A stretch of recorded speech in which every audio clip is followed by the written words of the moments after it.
Gentili signore e signori, l'informazione di Canal Furlan anche oggi è con voi. Notizie, servizi e approfondimenti dal Questa mattina è tornato il sereno a Lignano dopo l'incubo vissuto qualche ora prima a causa un violento temporale. 80 mm di pioggia in pochi minuti e Lignano City si è trasformata in una piscina a cielo aperto, mandando in tilt la viabilità e allagando diversi scantinati. Il temporale delle 2 di questa notte ha dato un'ulteriore mazzata all'economia già in ginocchio della località balneare friulana. Il sindaco Luca Fanotto.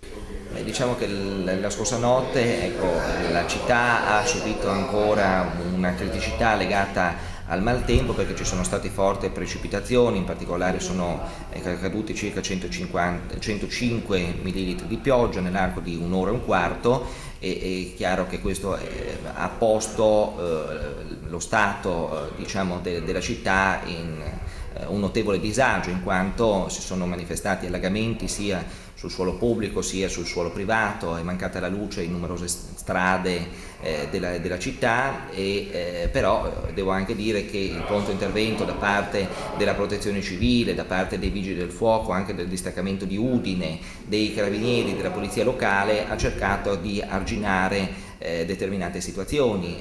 Infatti oggi la città è già ritornata ad uno stato di normalità. È scoppiato anche una condotta fognaria nell'area della zona City, ma anche CAFC stamattina è intervenuto proprio per cercare immediatamente di correggere la situazione e di intervenire quindi sulla problematica. Io devo anche naturalmente manifestare vivo apprezzamento nei confronti di tutti quanti gli operatori che non sono rimasti fermi ma hanno risolto in maniera pronta tutte le loro situazioni, perché gli allagamenti hanno interessato soprattutto strutture private e in particolare ricettive alberghiere. Un agente della Polizia Stradale di Palmanova che contestava illeciti amministrativi ad automobilisti e camionisti stranieri e si faceva pagare un importo maggiore rispetto a quello riportato sul verbale è stato posto agli arresti domiciliari. L'agente ha replicato la tecnica ai danni di ignari utenti delle tratte autostradali della Bassa Friulana. È stato interrogato dal GIP del Tribunale di Udine, davanti a cui ha reso dichiarazioni confessorie.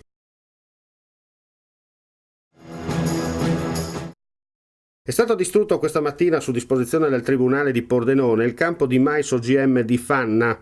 Lo rende noto il conduttore del fondo Giorgio Fidenato, leader di Agricoltori Federati e paladino del mais transgenico. Era un provvedimento che ci aspettavamo, ha detto Fidenato, e che come accaduto a Udine dimostra uno zelo straordinario da parte delle istituzioni.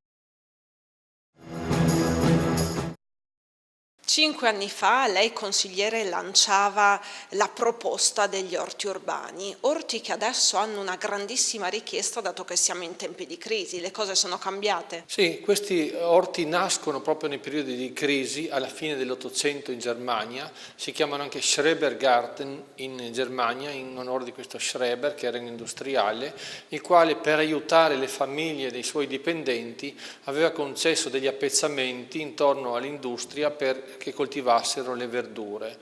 Poi si sono diffusi anche come diversivo, per stare all'aria aperta, per rilassarsi, eccetera, e adesso sono in grossa moda anche per la crisi, perché permettono un notevole risparmio per le famiglie che vi partecipano. Peraltro la sua proposta al tempo era stata vissuta con molta diffidenza, quasi come un gettare i soldi. Buttiamo i soldi per le erbe quando c'è gente che non ha lavoro, invece abbiamo calcolato che una famiglia media che coltiva l'orto risparmia intorno ai 500 euro l'anno, oltre a tutti i vantaggi di stare all'aria aperta, di parlare con la gente, quindi socializzare, di aumentare la propria cultura, perché abbiamo realizzato anche un percorso di 70 piante alimentari che utilizzavano i nostri nonni e 70 piante medicinali con relativi cartelli. Orti anche per la ricerca. Sì, stiamo studiando con queste piante, trattiamo i bambini che hanno problemi, anche gli adulti, ma soprattutto bambini con problemi respiratori.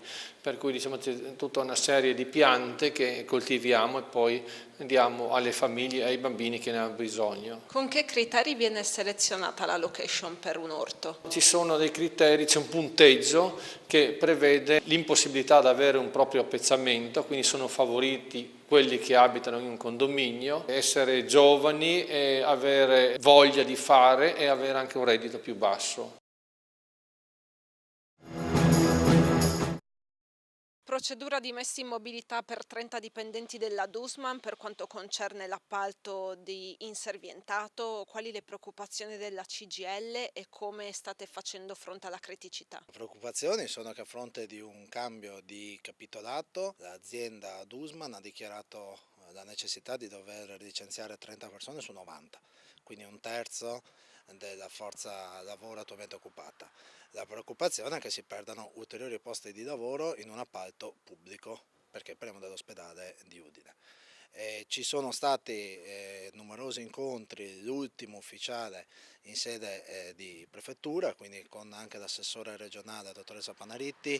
Da allora le parti, pur rimanendo distanti, diciamo che qualche apertura d'impresa l'ha fatta, se non altro verbale. Stiamo cercando di lavorare, abbiamo ancora una ventina di giorni per lavorare per arrivare a un accordo che eviti i licenziamenti. Recentemente però l'assessore Tedesca si era espressa in maniera piuttosto netta rassicurando relativamente ai tagli. Sì, il punto è questo, la Dussmann è subentrata a se stessa in un nuovo capitolato che già prevedeva delle riduzioni di servizi e da qui, secondo l'impresa, la motivazione di alcuni esuberi. Nel frattempo la direzione ospedaliera ha comunicato ulteriori tagli e questo stiamo verificando, ma sembrerebbe proprio dopo le rassicurazioni dell'assessore Tedesca, quindi vogliamo capire se quelle rassicurazioni dell'assessore Tedesca siano concrete, reali, oppure fossero solo dei proclami. Direzione ospedaliera che però proprio pochissimo tempo fa ha dichiarato e ha palesato delle grosse difficoltà. Non possiamo dire di no, è anche vero che non si può sempre scaricare sui lavoratori, sugli operai e sulle operaie. Parliamo di un servizio che è considerato dalla legge essenziale, quindi è sottoposto anche alla normativa sul lavoro pubblico essenziale, persone che trasportano i pazienti, quindi hanno a che fare con persone che in quel momento vivono una situazione di difficoltà, trasportano medicinali, trasportano referti, trasportano esami, quindi parliamo di un servizio altamente sensibile dove la qualità dovrebbe fare da padrone. 30 dipendenti su 90, ci possono essere delle soluzioni alternative al licenziamento? Sicuramente il ricorso agli ammortizzatori sociali conservativi. Ripeto, l'azienda ha fatto delle aperture proprio in queste settimane, quindi siamo fiduciosi e ottimisti. L'azienda dichiara la volontà di non voler licenziare, però è anche vero che c'è una procedura di mobilità aperta, quindi le due cose sono in contrasto. Crediamo che l'azienda abbia solo necessità forse di rivedere il monte ore settimanale, ci sono degli strumenti che la legge ci affida per poter gestire e accompagnare questa fase.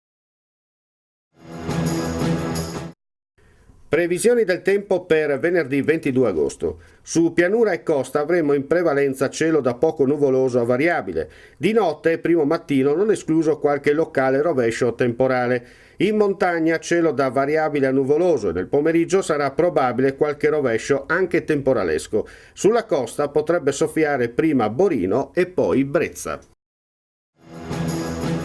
Il nostro gruppo mette a disposizione sulle 5 reti televisive spazi per la realizzazione di trasmissioni commerciali, politiche, culturali, sportive ed altro ancora, autogestite. Gli interessati potranno telefonare in orario d'ufficio al numero in sovraimpressione, un'occasione da non perdere. Il nostro gruppo Media Triveneto ricerca un coordinatore commerciale addetti alla vendita di pubblicità nelle regioni Friuli, Venezia Giulia e Veneto. In particolare le aree interessate sono Pordenone, Udine, Portogruaro, Trieste e Treviso. Interessati o interessate potranno telefonare in orario d'ufficio allo 0434 55 14 55, lasciando le proprie generalità e numero di telefono per il colloquio preliminare. L'informazione per oggi su Canal Furlan termina qui. Come sempre, grazie per l'ascolto, alla prossima.